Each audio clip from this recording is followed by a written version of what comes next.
Isang magandang umaga po ulit sa ating lahat. Can you say good morning to your seatmate? Ayan, kami po yung nagagalak at punong-puno po ngayon ang ating venue. Ayan, hallelujah. So nasabi po kanina ni Pastora Marie Chris that we will be continuing yung pong ating series sa creation. Okay?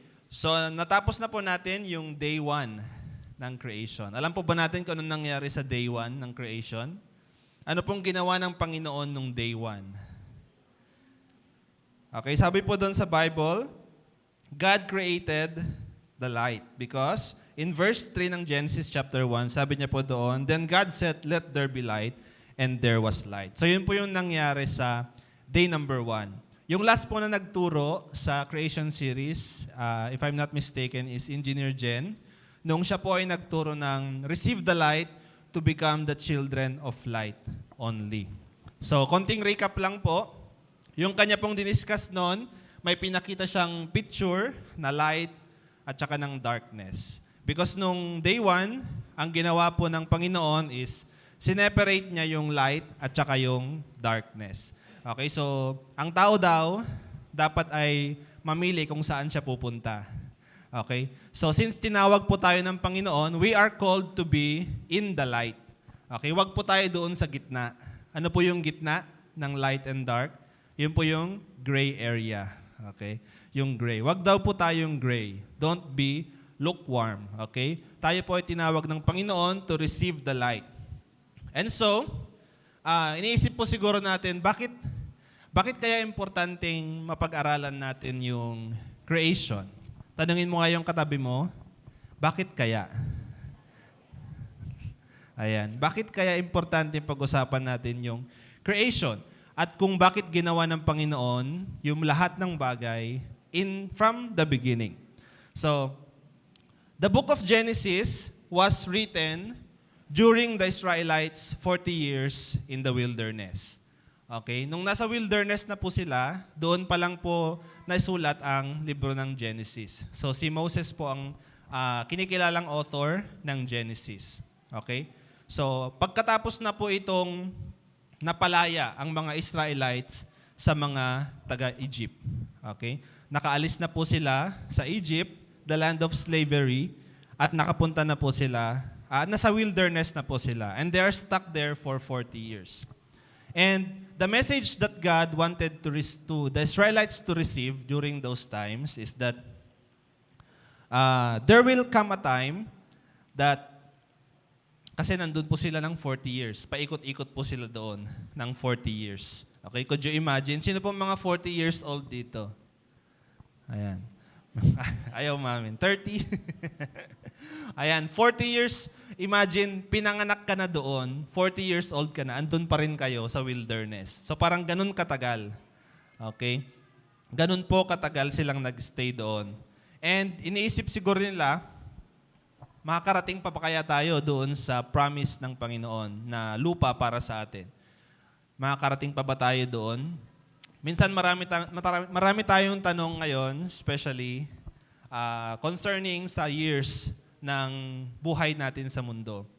Ayan, 40 years old na ako. Makakarating pa kaya ako dun sa promise ng Panginoon? Matatanggap ko pa kaya yung promise ng Panginoon sa akin? Okay, makakamit ko pa kaya yung promotion na pinagpe-pray ko? Okay? So, ibinigay po ng Panginoon sa mga taga-Israel yung revelation ng Book of Genesis nung sila po ay punong-puno ng confusion, pagtatanong kung makakarating pa ba sila doon sa Promised Land. And God wants to remind them that He will finish what He started. Sabihin mo nga sa katabi mo, He will finish what He started. Nakaalis na sila sa Egypt, the land of slavery. Andun na sila sa wilderness. But God wanted to remind them that He will finish what He started. Hindi po natatapos na nandun na lang sila sa disyerto. He will take them into the land of promise and later on, they will find rest. So kung may hahalin tulad po natin ito, doon sa 7 days of creation, sa last day, nagpahinga po ang Panginoon. At yun po ang hangad niya sa lahat ng kanyang mga anak, that kapag narating po natin yung promised land na pinangako niya, tayo po ay makakahanap ng pahinga. We will find rest. So, if I ask you, my brothers and sisters, what do you think God wants to tell you today? At pag-aaralan natin ulit ang creation. Okay? So, kayo lang ni Lord ang makakasagot niyan.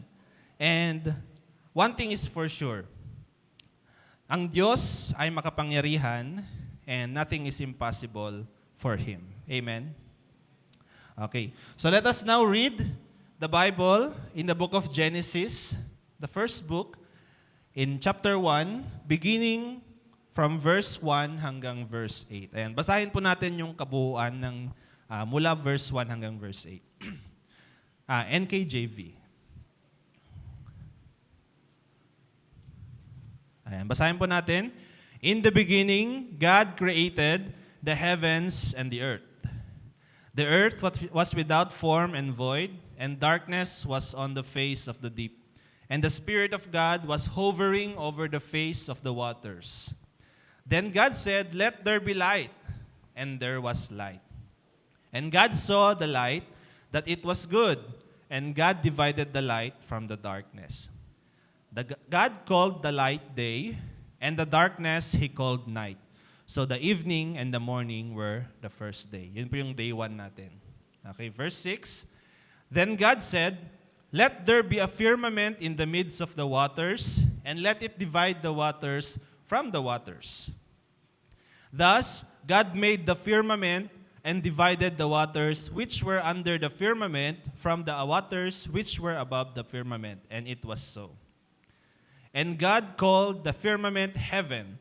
So the evening and the morning were the second day. Purihin pong Panginoon sa kanyang buhay na salita. Let us be in a moment of prayer. Father God in heaven, we thank you for your word. We thank you for your revelation. We thank you, Lord, for the opportunity to once again learn and to study, Panginoon, yung iyong ginawa, Panginoon, nung mga unang araw, Lord God. Father God, we just pray that you reveal unto us the things na gusto mong maiparating sa amin ngayon, personally, Panginoon. Lord God, you know every hearts today. We are eager and we are open to hear your word, Panginoon. Let your still small voice, Panginoon, ay mangusap sa amin at nang ma-receive namin ang portion namin today. Lord God, this we pray in Jesus' name. Amen. And balikan po natin yung verse 6. Kung babasahin po natin yung day 2, siguro medyo nakakalito siya kasi ang dami niyang inulit na salita. The firmament, the waters, from the waters. Ayan. So, let us pray to God na i-reveal niya at mas maintindihan natin ngayong araw na to. Ano bang ibig sabihin ng mga yan? Okay? So, before we interpret what happened on the second day, we need to understand first yung mga terms na ginamit po sa Bible. Okay, first is firmament. Okay, firmament. Magkakaiba po yung translations. Iba po yung word na ginamit sa mga ibang translation sa Bible. Meron po ginamit dyan, expanse. Okay, kung meron po kayong mga Bible, mache-check ninyo. Meron din pong ginamit, vault ang ginamit. Meron din po sa Tagalog, magkakaiba rin po yung translation niya. Ang sinabi doon, pagitan. Okay, pagitan. Meron namang isang translation, sabi niya, kalawakang maghahati sa tubig upang ito'y maghiwalay. Okay, so there had been many debates at nahirapan din po ang mga scholars to translate yung pong pinaka-word sa Hebrew ng firmament or ng expanse or ng vault. So ang word po nito sa Hebrew is rakia. R-A-Q-I-A. Ang ibig sabihin ay in English, it loosely translates to layer. Okay? Para siyang isang layer na ganon. Okay? Para siyang isang kurtina na naka-spread out. Parang bedsheet na naka-spread out. Okay? Yun po yung parang ibig sabihin ng firmament pag translate po natin siya sa English. Okay? Next is, ginamit niya rin po doon sa last verse, sa verse 8, heaven. Okay? God called the firmament heaven. Okay, so ito na ba yung heaven na pinangako kaya ng Panginoon? So ano ba itong heaven na ito? Ang heaven po na ito in Hebrew is Hashamayim. Ang ibig sabihin po ay heaven or atmosphere. Okay? So pag sinabi po nating Hashamayim, ibig sabihin is the sky or yung sa Tagalog, langit. Yun po yung tawag kasi natin, ang kalangitan. Okay, so kung lumabas po tayo dito, tumingin tayo sa taas, nakikita natin ang kalangitan. So yun po yung ibig sabihin ng heaven na tinutukoy ng Panginoon dito. So pag sinabi nating Rakia Hashamayim, in English, the firmament of heaven or the atmospheric layer. Parang ganon. Okay, gets po ba natin? Yung hangin na nakikita na nasa taas, parang ganon. So, most commonly known as sky, or sinabi ko nga sa Tagalog, ito ang kalangitan. Okay? So, basahin nga po natin ang verse 17 ng Genesis 1. Sabi po dito, God set them in the firmament of the heavens to give light on the earth. Ito po ay nung ginawa ng Panginoon yung mga stars. Okay? So, ang sabi po ng Bible, He set them in the firmament of the heavens. So, kung nasan yung mga star, ang tawag doon, heaven pa rin. Okay? And in verse 20, basahin po natin. Then God said, let the waters abound with the abundance of living creatures, and let the birds fly above the earth across the face of the firmament of the heavens. So, kung iaralin po nating mabuti ito, ano ba yung sakop ng heaven? Itong firmament na tinutukoy ng Panginoon dito. So, as low as the birds fly. Kung nasaan po lumilipad yung mga ibon, this is considered the firmament of heaven. And as high as the stars sa kalawakan. Those are the firmament of heaven. So, yun po yung ginamit ng Panginoon na term, the firmament of heaven. So, sa madaling sabi, pag tumingala ka pag gabi, nakikita mo yung mga bituin, lahat na nakikita mo, that is the firmament of heaven. Okay, naintindihan po ba natin? Sa umaga, ganun din. Yung mga clouds, yung mga ibon, kung nasaan yung eroplano na lumilipad, these are the firmament of heaven. Amen? Okay. So, the sky is not limited to what's inside the atmosphere, but as far as our eyes can see. Okay. Ganun po kalawak ang ginawa ng Panginoon as a firmament of heaven. Okay, so we go now to point number 1. Meron po ba kayong notes? Point number 1, God separated the waters. So in Genesis chapter 1, verse 6, sabi niya po doon, then God said, let there be a firmament in the midst of the waters, and let it divide the waters from the waters. In verse 2 ng Genesis po, it indicates that the earth is full of waters. So yung mundo po natin noon is wala po siyang form. Wala po siyang magandang view. Okay, wala pa noong mga magagandang bundok, wala pang magandang pasyalan, wala pang mga tourist spots, wala pang wonders of the world. Kasi yung earth po noon is formless. Sabihin nga po natin, formless. Sabihin mo nga sa katabi mo, formless. Formless or void. At punong-puno ng tubig. Okay. So hindi po sinabi kung tubig na tubig o tubig na moisture or vapors, but sinabi po dito is, it is without form, void, and full of deep waters. At ang ginawa po ng Panginoon in day 2 is that He separated the waters from the waters.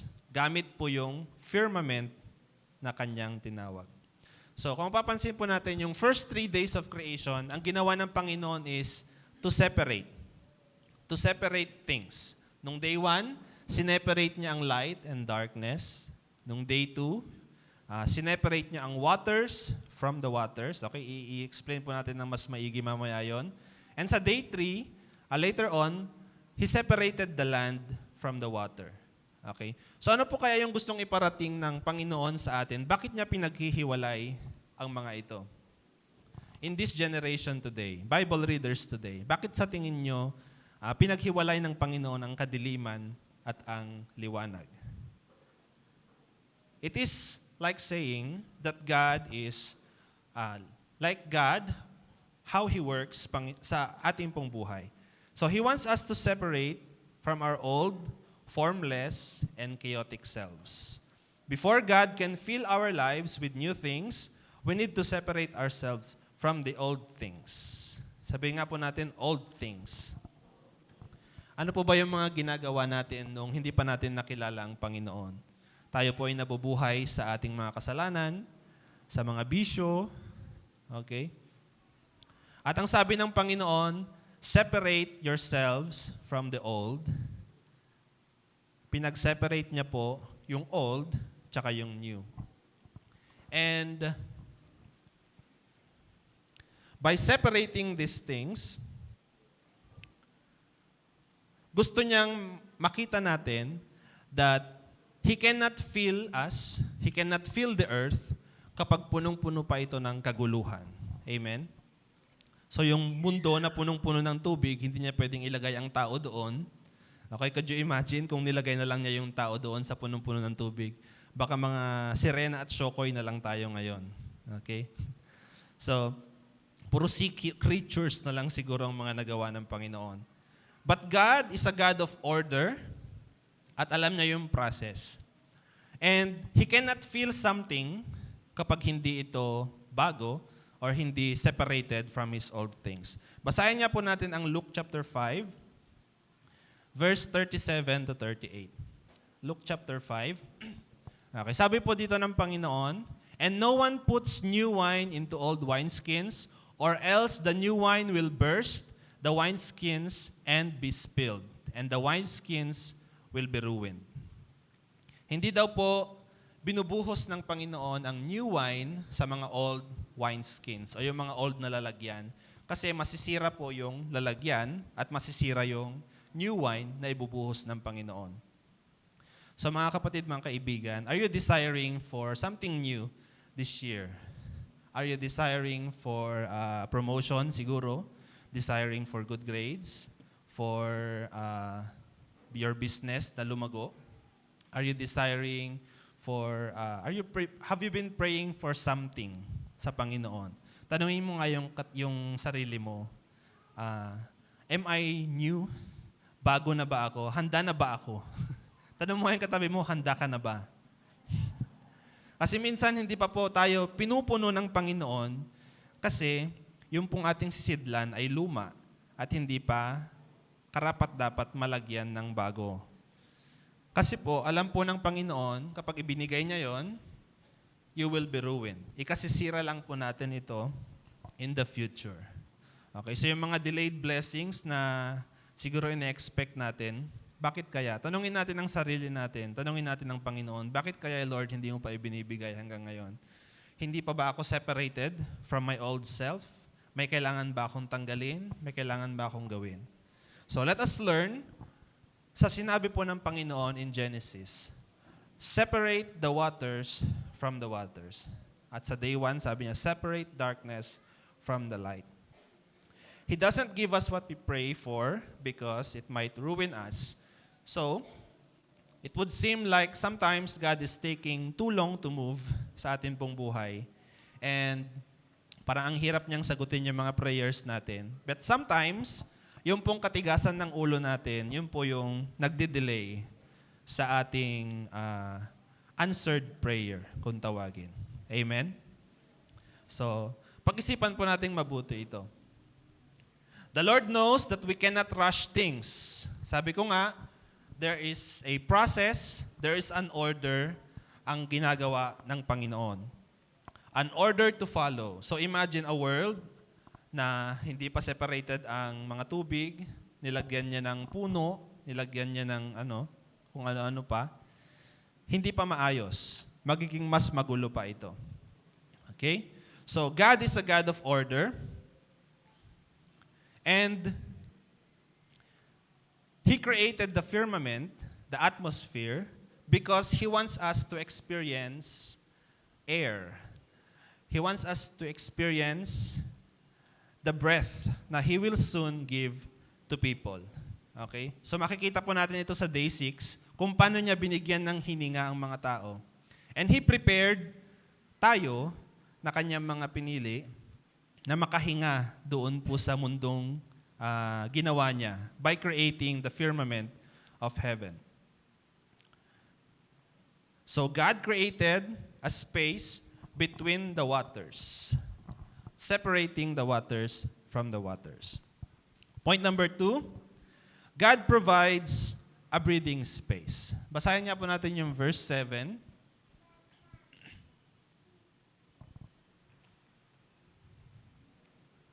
Thus God made the firmament and divided the waters which were under the firmament from the waters which were above the firmament, and it was so. So nung point 1 po, pinakita ko the significance why we need to separate the things, the old things and the new things. Dito naman po sa point number 2, God gives us a breathing space in doing so. So, sino po mga estudyante dito? Ayan. So, may mga science class po kayo, ano? So, napagtanto ko lang po ito, scientifically speaking, ang tubig po kasi is made up of 2 elements. Ano yon? Hydrogen and oxygen. Ayan. So, through the process of evaporation, nagiging ano yan? Nagiging hangin or air. So, by separating water, God created the atmosphere, a place where we could breathe. So, nakaka-amaze lang na isipin na kahit ang science ay ina-approve, kumbaga, yung pong sinasabi ng Bible, that when He separated the waters, nagiging hangin. And so, God gave us this space to breathe. Ang sabi po dito sa verse 7, some waters stayed in the earth, and some waters went above the earth. These waters in heaven are being used by God to bless His people. Amen? The waters above, the firmament is being used by God to bless His people. Basahin po natin ng Deuteronomy chapter 10, verse 10 to 11. Sabi po dito, For the land which you go to possess is not like the land of Egypt, from which you have come, where you sowed your seed and watered it by foot, as a vegetable garden. But the land which you cross over to possess is a land of hills and valleys, which drinks water from the rain of heaven. So may dalawa pong tinutukoy ang Bible dito, yung Egypt at saka yung Promised Land. Sabi po ng Bible, hindi gaya ng Egypt yung Promised Land. Kasi sa Egypt, ang ginagamit yung tubig, yung mga galing lang sa earth. Yung mga naiwan sa earth. Yung mga irigasyon, tubig sa sapa, sa ilog. Pero ang sinabi ng Bible, yung pupuntahan yung Promised Land, hindi lang nakaka-receive ng tubig na galing sa earth, but he will receive water which comes down from heaven. These are the waters na nasa taas po ng firmament na tinutukoy doon po sa chapter 1 ng Genesis. So makita po natin, mula pa noon, there is a distinguished doon po sa earth, yung mga water sa earth, tsaka yung mga water na nasa taas ng firmament. So God used these waters to bless His people. Also, God used these waters to wipe out the earth in the days of Noah. Could you imagine yung 40 days and 40 nights na umuulan? So kung galing lang sa earth siguro yung tubig, siguro hindi sapat na malunod lahat ng tao. But these are waters from the firmament, above the firmament. Basahin po natin ang 2 Peter chapter 3, verse 5 to 6. For this they willfully forget that by the word of God the heavens were of old, and the earth standing out of the water and in the water, by which the world that then existed perished, being flooded with water. So there are evidences na pinaghiwalay talaga ng Panginoon ang mga tubig na ito gamit ang firmament. At ginamit po niya ang tubig na to either to bless people or to punish yung mga wicked people, especially in the days of Noah. But God made a covenant to all creatures that never again shall He destroy the earth with a great flood. So maalala po ba natin yon, yung promise na ito ng Panginoon, na nung matapos yung baha nung araw ni Noah, hindi na po niya uulitin na babahain ang buong mundo. Ano po yung sign? Ay, alam nila. Yung rainbow. Ayan. So basahin ko lang in Genesis chapter 19, 11 to 15. Thus I establish my covenant with you.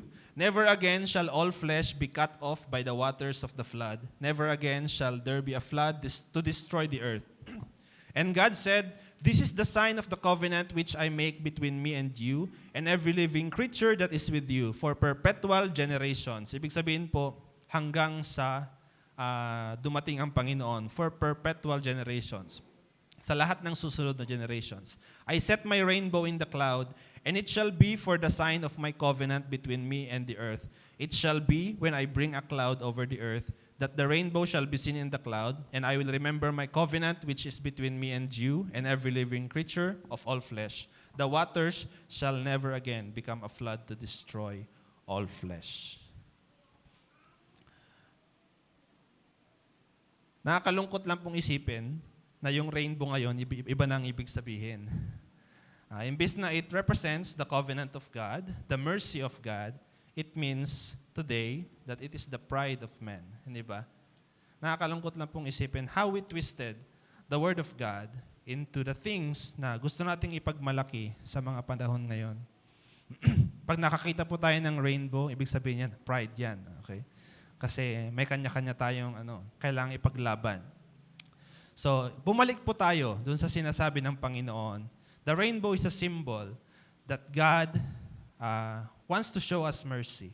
At maalala niya yung kanyang sinabi kay Noah at sa lahat ng mga nabubuhay dito sa mundo. Never again will I flood the earth with waters from heaven. And so, after creating the firmament, He called it heaven. So, basahin po natin ang verse 8 ng Genesis chapter 2. The Lord God planted a garden eastward in Eden, and there He put the man whom He had formed. Chapter 1. Ayan. God called the firmament heaven, so the evening and the morning were the second day. God called the firmament heaven. So ang tinawag po ng Panginoon dito sa firmament na to is the heaven. This is not the spiritual heaven na pinapangako po ng Panginoon, na pupuntahan po ng mga pinili niya, but this is the visible heaven. Yung heaven na nakikita ng ating mga mata. Okay? So in Ezekiel chapter 1, verse 26, ang sabi po dito, and above the firmament over their heads was the likeness of a throne, in appearance like a sapphire stone. On the likeness of the throne was a likeness with the appearance of a man high above it. So nasan daw po ang trono ng Panginoon? It is above the firmament. So kung yung nakikita mo sa langit, yung edge nun, beyond nun, nandun ang Panginoon. Could you imagine yung edge ng universe natin?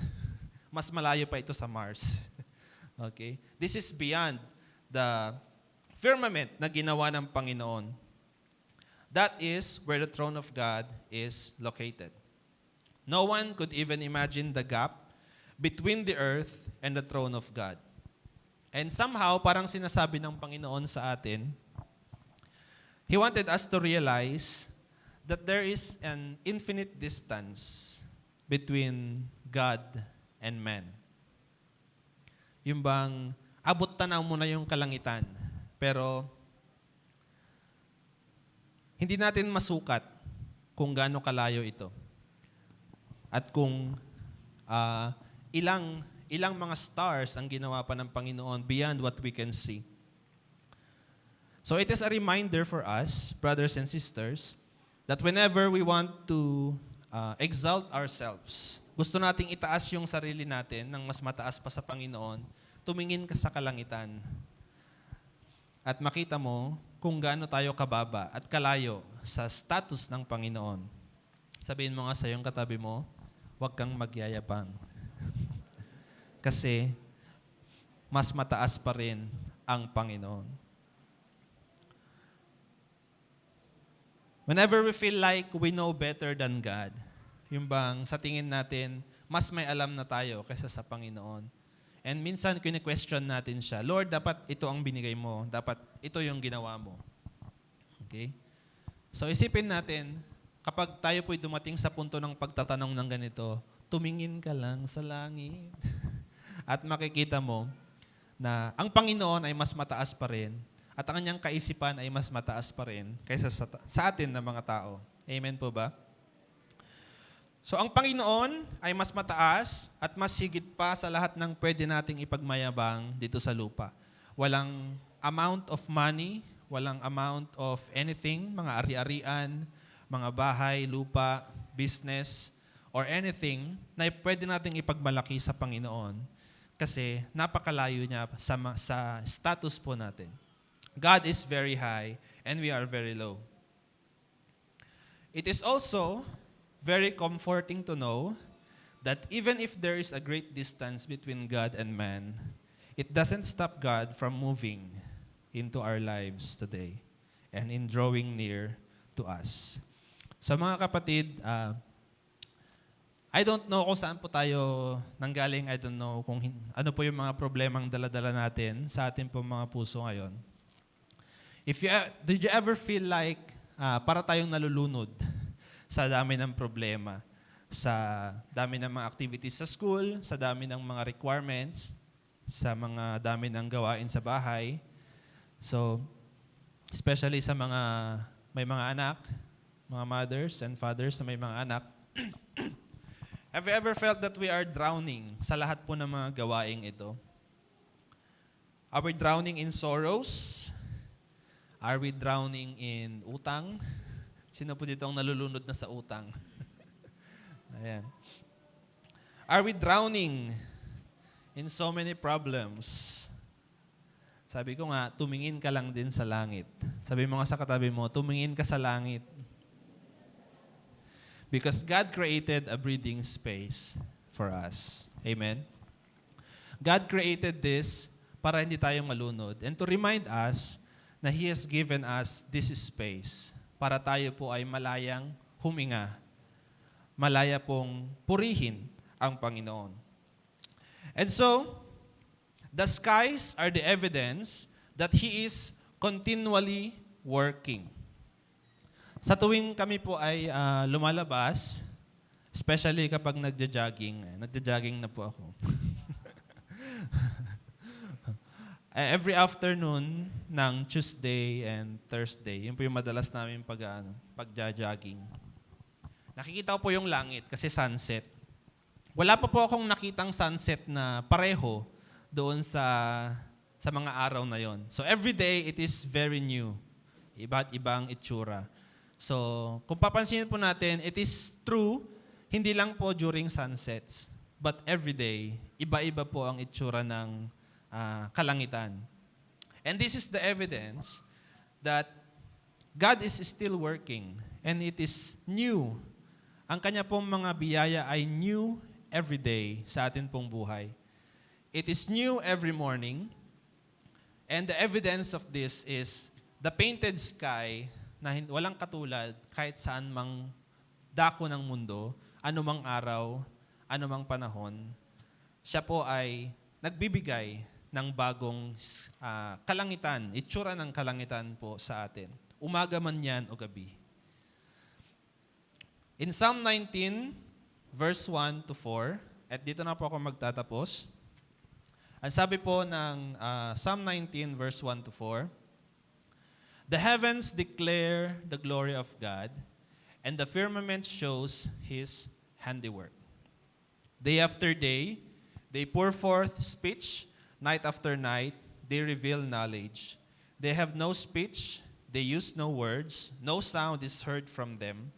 Yet their voice goes out into all the earth, their words to the ends of the world." So ang sabi po dito, the heavens declare the glory of God.